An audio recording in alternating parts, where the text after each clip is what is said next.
சேஜஸை வந்துட்டு எண்ணெயில் போட்டு மிளகுத்துளையை போட்டு சும்மா பெரட்டி எடுக்கிறது தான் இது. இது வந்துட்டு ஆக்கல்ல எண்ணெய் போடல, எண்ணெயில் போட்டுட்டு லைட்டாக பொரிஞ்ச பிறகு மிளகு ஃப்ரெஷ்ஷாக மிளகு வாங்கி தட்டி இடிச்சு ஒசக்கால போட்டால் நல்லா டேஸ்ட்டாக இருக்கும். இது சிம்பிளாக செய்யக்கூடியது தான் இது.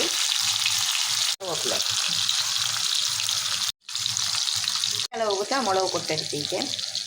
இதே அளவு போதும் பண்ணி எடுக்கணும். இப்போ இதையும் ஒசக்கால் போட்டுடுவோம்.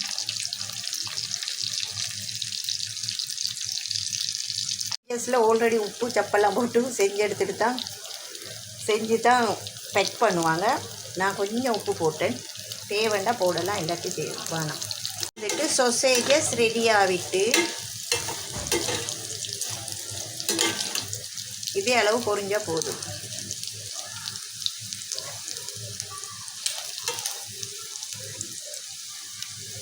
நான் இப்படி தான் செய்வேன் எங்களோட வீட்டில். சில டைம் கரை வைப்பேன், சில டைம் எண்ணெய் போடுவேன்.